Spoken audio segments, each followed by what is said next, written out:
Hey guys, Bix Weir, roadrunner.com. Have Andy Schectman from Miles Franklin, and we were starting to discuss the craziness, the different fake parts of our society these days, including fake markets, fake prices, fake government. One side of the government trying to throw the other side of the government in jail through a fake judiciary system, fake voting, fake horrific events taking place in Maui that there's so many questions about that. All of this stuff in the past has made precious metals skyrocket, and yet they're on lockdown because they are controlled on the comics. Andy, what do you take from the lack of action in gold and silver based on all the other things that we are seeing?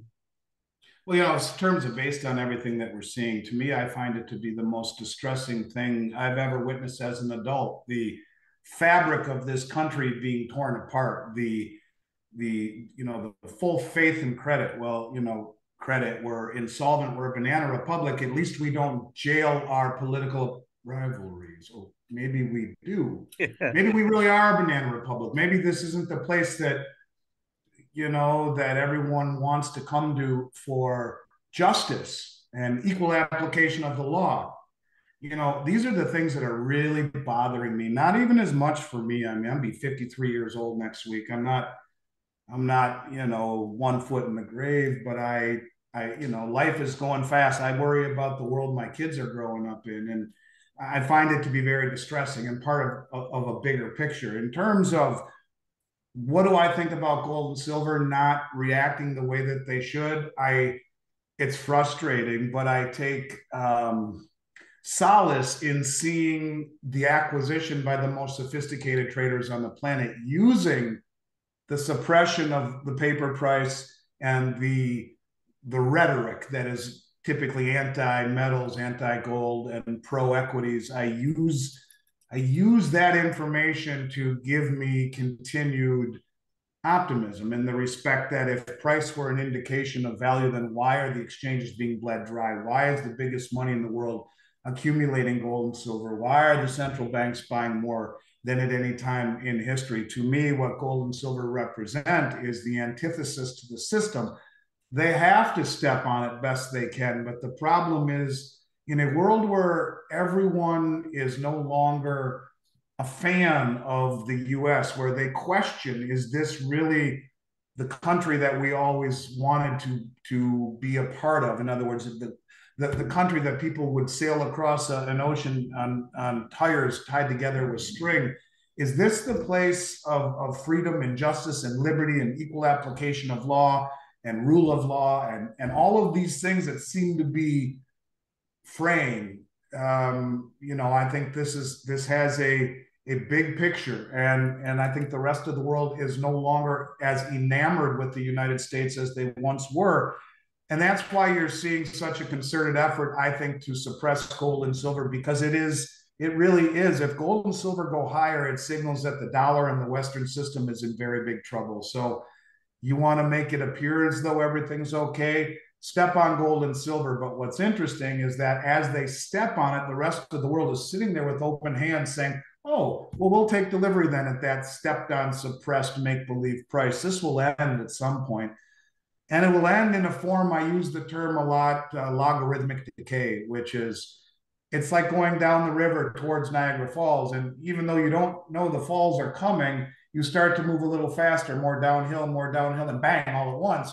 Where are we on that graph? That's the part I don't know. How close are we to the falls, whether it be with the dollar, whether it be socially, or politically, and what are the ramifications in the end?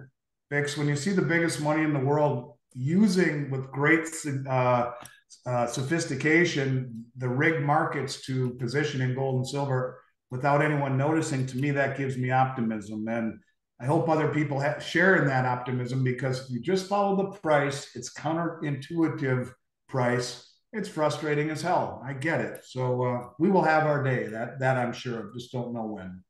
I agree 100%. I know you follow Ted Butler closely, as do I. He called this the latest slam down in silver because of the positioning of the Commitment of Traders report, the The commercials were clearly shorting up into the rise as we got to $25, $26.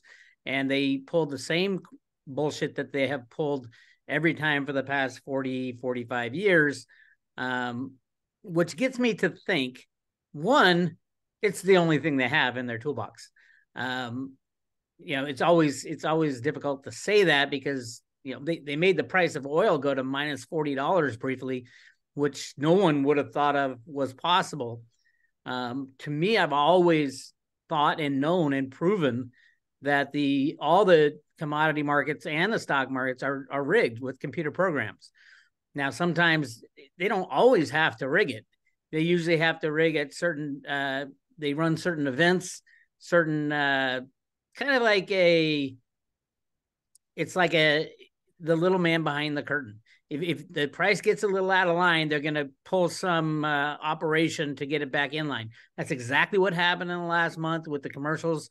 All of a sudden going short, letting the price rise, and then slam it down. And as of today, yesterday was the cutoff for the COT reports of the last 3 or 4 weeks.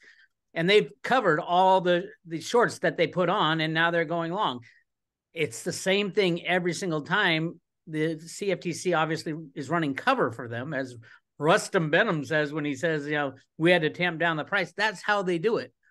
I think also they use other parts of the government, including the U.S. Mint hedge book, which booked a loss of $112 million in 2021 when the silver squeeze was going on. Now that year, the price of silver went down, so they should have made a hell of a lot of money on their hedge book. But it was the other way, meaning they didn't close out hedges as they sold off their metal, which is exactly what they're supposed to do. I don't know if they went further short and really dove into playing market rigor with the big banks. I don't know about that, but I do know they did not live up to what they said they do, which is hedge physical metal as it comes in and close those hedges out as it goes out. But actually, that gives me reason to be optimistic, because they wouldn't close.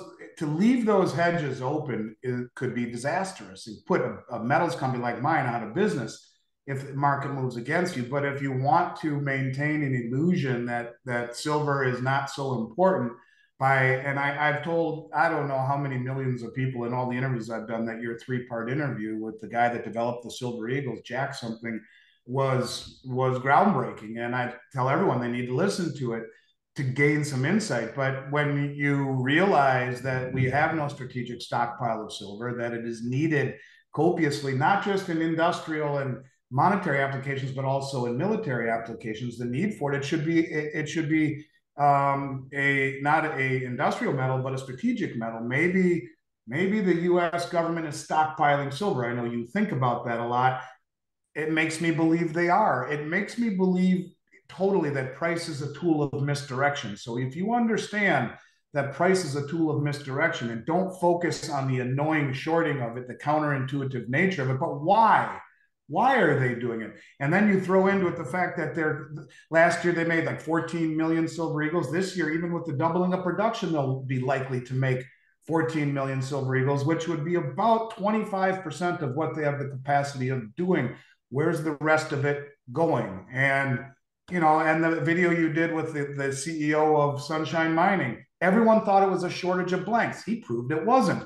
Why? What's going on? And I think those are the things that you need to take away from this. Yes, it's frustrating, but there is a bigger plan for gold and silver. And those people that are able to hang on and see the fundamentals for what they are, rather than the price that is used to misdirect.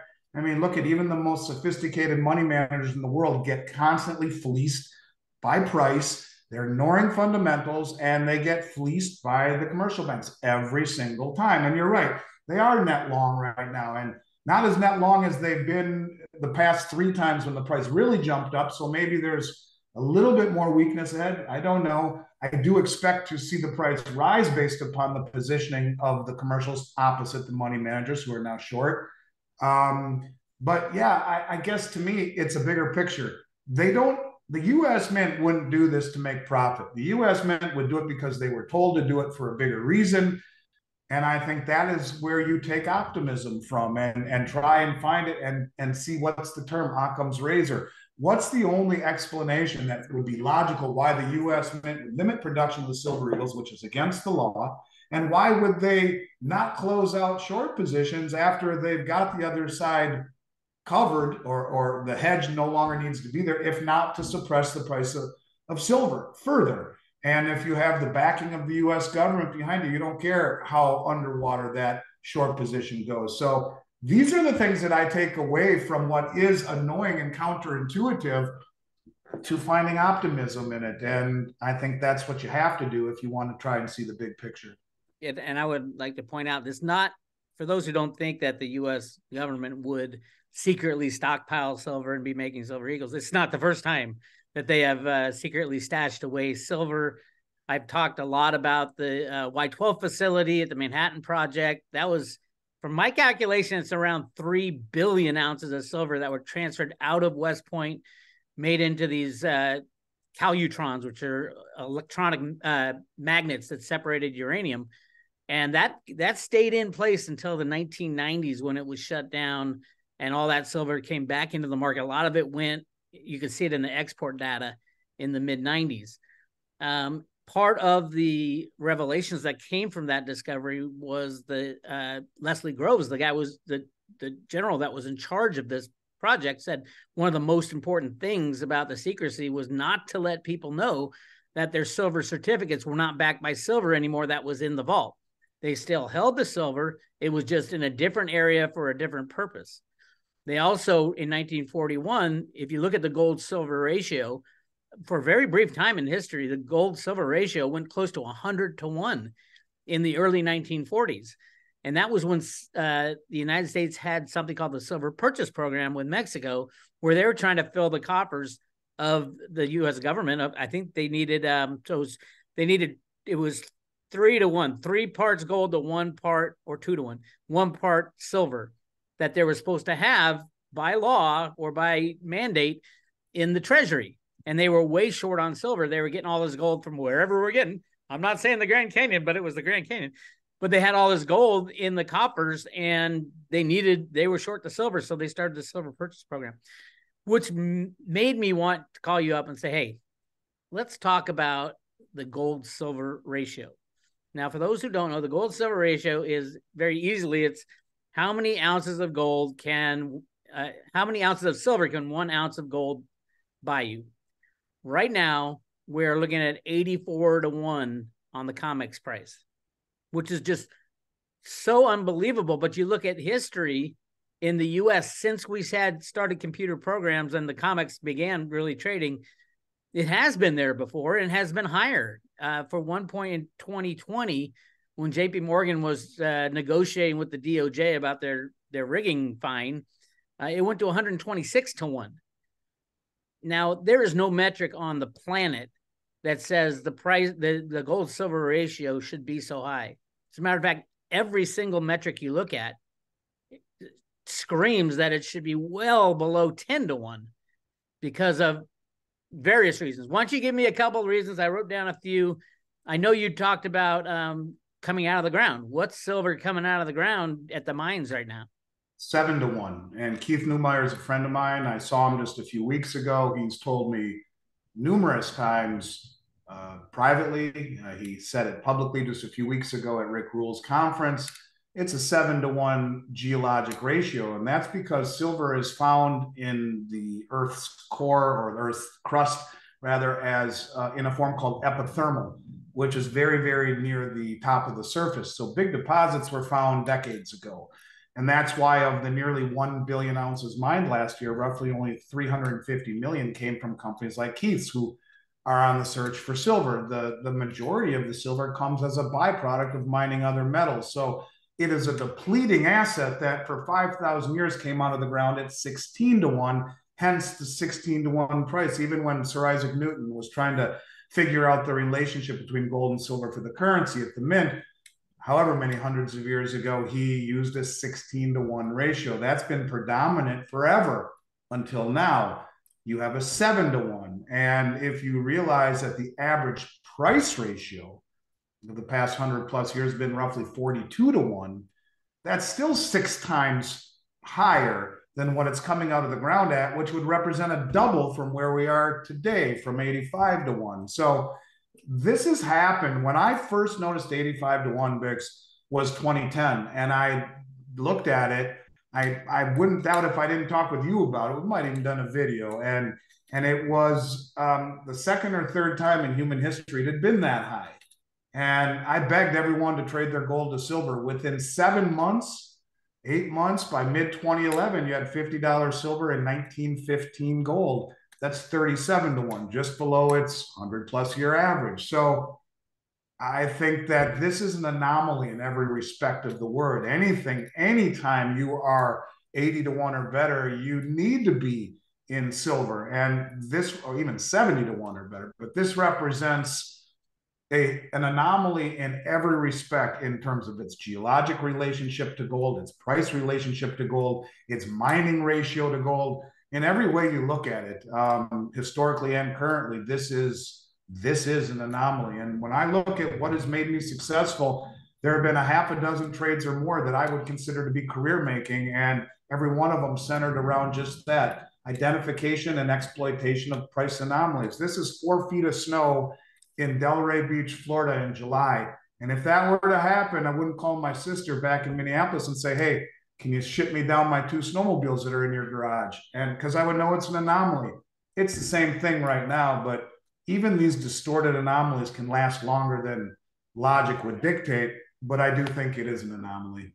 So I took some time, and because I want to know what the true natural gold silver ratio should be or might be. And we know the reason it's at 84, 85 to 1 is going to be the rigging of the prices of both metals on the COMEX. It is distorted prices, is distorted such an important part of price discovery, especially on, I mean, if we had $50 silver today, there wouldn't be a silver shortage. Everybody would be out hunting for silver. People would be looking to recycle silver. That is not allowed to happen in a suppressed price. That's why we're on our 3rd year, 4th year of silver deficits. The deficits are not normal in any market, because every time you have a deficit, the price is supposed to go up to cure the deficit. When it's not allowed to go up, you have deficits. So let me give you, so if we take out price today, so the 84, 85 to 1, we're just taking that out. I would take out everything, that every price ratio relationship since the introduction of computer market trading in the 1970s. And if we go back, way back, like you said, 16 to 1, even before that, it was more like 4 to 1, 5 to 1, going all the way back to a couple thousand years BC. But let me tell you what we have right now. The total mined in history, total amount of gold mined in history and silver mined, is a 10 to 1 ratio. The total current mining operations, there's 115 million ounces of gold. This is as of last year, 825 million ounces of silver, is a 7 to 1 ratio, just like Keith said. And that's been actually true if you look at the stats for about 10 years now. It is 7 to 1. Here's something interesting: the recycling ratio. There's double the amount of gold recycled every year than silver, as in relation to the amount mined. Because especially as gold price goes up, they allow gold price to go up, by the way. It's almost 3 times what it was in the 1980s. People turn in their gold. People really don't turn in their silver if silver jumps up in price. Not a lot. A lot of the silver, there's not a lot to be turned in, to get melted down. But that ratio is 2 to 1.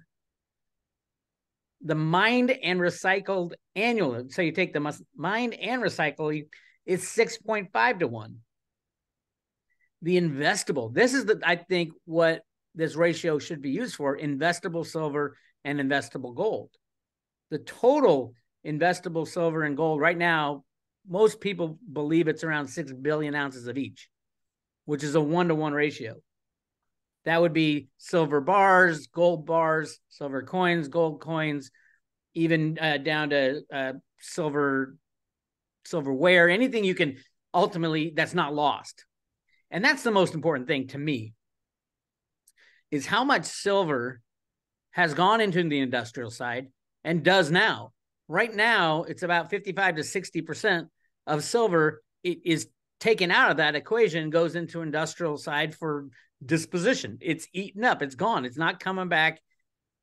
There's some recycling, but not a ton of that silver. That ratio, the annual investment gold and silver ratio, is a 3-to-1 ratio. That's using the normal, all the data that comes from the Silver Institute, from the Gold Institute, or the gold, whatever that's called. What's that called? The gold. I got it right here. No, I don't. Gold.org is the website. The Gold Council, World Gold Council. That's it, yeah. Those are the two leading for silver and gold. They are screaming that the gold-silver ratio, especially for investments, should be well below 10. And I'm getting the normal people should say 3-to-1, because there's 150 every year, 115 million ounces of investable gold comes out of the ground and is recycled, or comes out of the ground, and 330 million ounces of silver, because the rest is being used for industrial. That's a 3-to-1. And then I get to, okay, how much gold is there really? I'm a big believer in chasing down all the evidence of more gold or more silver, because I think it's important. You got to know close to what you're dealing with here. That's why I was able to track down the silver, the 3 billion ounces of silver used in the Manhattan Project. It's just diving into that side. There's very little when you dive into silver. That was the only thing I found in 20 years of research. When you dive into gold, it's everywhere. You read Gold Warriors by Sterling and Peggy Seagrave. They talk about up to 300,000 tons of gold.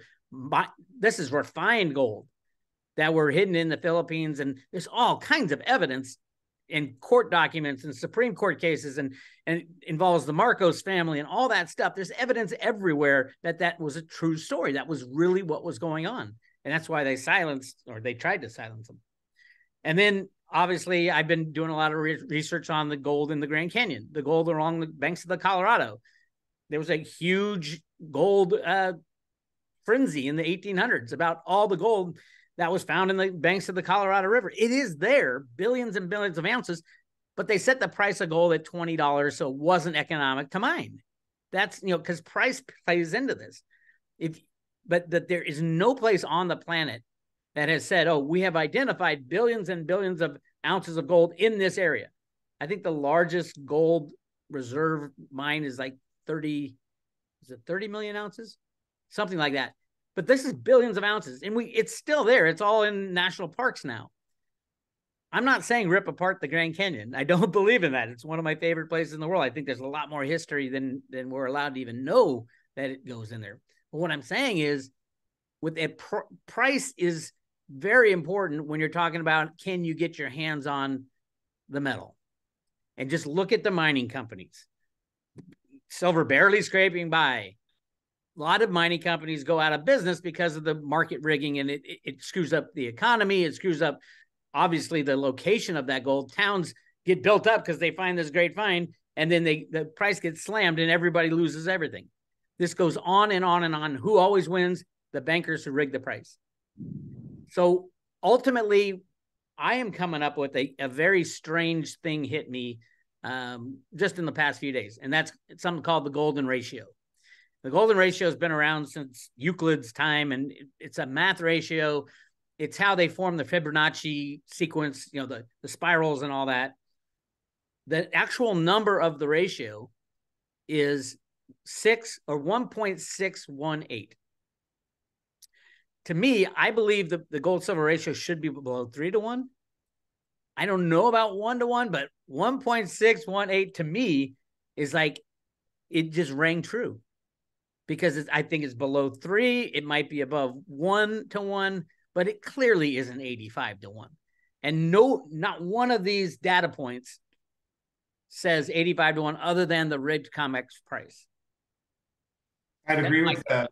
I completely agree. And I'd even add to that ratio will only broaden over time, widen in the respect that you talk about silver not being recycled. I mean, if you have 1/100th of an ounce of silver in an application, or 1/5 of an ounce, or maybe you have 500 ounces in the tip of a Tomahawk cruise missile that gets blown up. The point of it is, most of the silver applications used in industry don't lend themselves into economical recycling. That's why gold is recycled and silver isn't, creating a greater and greater and greater deficit over time. And so it's just a matter of time. You will be proven right.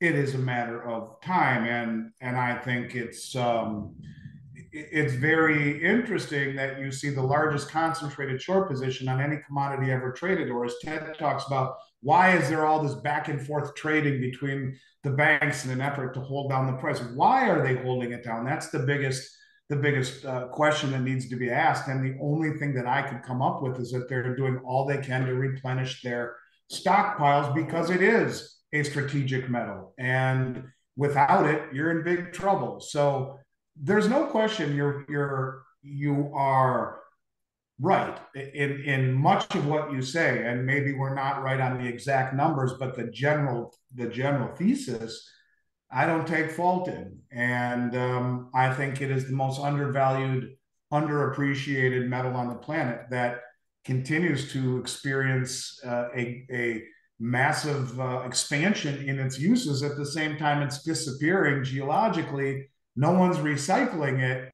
If it really is coming out of the ground at 7 to 1, what happens in another few years after all of the silver used in industry is gone and not recycled? Does it become 6 to 1 or 5 to 1 or 4 to 1? And you're the only person I've ever heard say where it will outpace gold in terms of it being a 1 to 3 ratio or whatever, where silver actually has greater value than gold. And who's to say you're wrong? I will tell you that I do believe it is a disappearing asset. The United States government, their geological branch of the US government, came out and said that they would expect it to be the first element struck from the periodic table of elements. And in just a few short years, it'll be all but gone in Mexico in their ground, and all but gone globally in terms of new deposits or supplies, or the amount that we're mining is depleting. So yeah, I don't take fault in what you're saying, and I think you're giving the world a gift, those that will listen.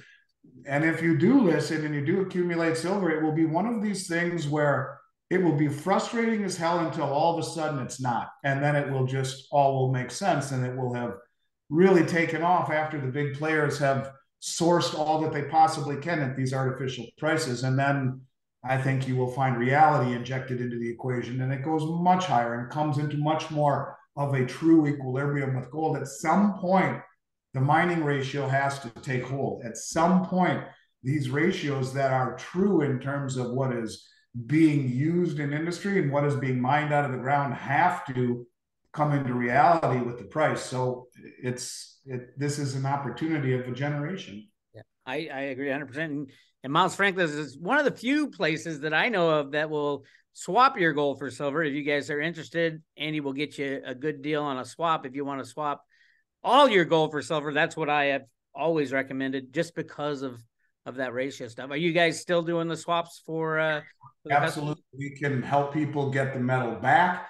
We make no commission on the buyback. We just use the proceeds towards the order, whatever it is that your people are buying, to replace their gold with. So yes, absolutely. And it's something that you're never going to, I mean, in my entire career, there's been one time better. And that was, as you mentioned, in 2020, when we got 120 plus to 1. That's the only time in my career it's been better than this, to my knowledge, other than 2010, when it was right here at 85 to 1. I would add that that moment during 2020 was definitely a JP Morgan maneuver, as they were trying to figure out how to deal with getting busted by the DOJ finally, not by the CFTC at the beginning. It was the DOJ that said, hey, you're rigging the silver price. And they did that. They forced it to happen. And then they leased out all their silver to Bank of America. I don't know if it's coming back to them or if it's a fixed purchase option. Maybe it went to the mint. Maybe it went back to the government. The head of the mint, Ventures Gibson, has stated twice, maybe 3 times, but at least twice in their annual report and in a letter to customers, that they have greatly increased their Silver Eagle production, and the numbers are not bearing it out at all. So I think obviously there's something going on there as well. 100%. Hey, Andy, if people aren't a customer yet of Miles Franklin, how do they become a customer? And current customers, how can they get in touch with you? I'd like them to send an email to info@milesfranklin and say Bix sent me, where they will be given special treatment. There are very few people that I hold in the same esteem as you, and it's an honor to be on your channel, to have you recommend us. It's an honor that I take it serious as a heart attack. And not that we treat anyone differently, but you may get a little extra, your client, your listeners, a little extra special love and care, and for our long relationship. And I make that very clear to my brokers. So whether they get a hold of me personally or one of my oldest friends in the world, all of them go back to, just about every one of them, back to my days in elementary school. These are my oldest buddies. A lot of them used to work on Wall Street. They're very well versed. They're very smart in everything from economics to geopolitical events. And it's not just an order taking situation. But say Bix sent me. We'll send you a price list that is much more competitive than the prices we have on our website, which only allow you to purchase up to $10,000. Anything over that, you will find much lower prices. Request a price list, ask some questions. If you have questions about swapping gold to silver, or if you have questions for me, just put it in the email, and either myself or one of our brokers will get back to you promptly. Info@milesfranklin, say Bix sent me, and I promise you'll all be taken care of well. And I can vouch for that. All our guys, all the Road to Ruta subscribers who worked with you just love you to death. Andy, thank you so much for spending some time with us. I know you're very, very busy these days. Never too busy for you. You are one of the true gentlemen in this industry, one of the best guys I've ever met. So you have nothing but my love, respect, and appreciation, and it is me that should thank you for being here. So look forward to doing it again soon, and I'm always a phone call away, and hope you and everyone else out there has a great rest of your day. Thank you. And Andy, we will see you soon as everything starts crumbling. Everybody's going to be calling you. So get ready for a little busy time over at Miles Franklin. Andy, thank you so much. Take it easy, Bix.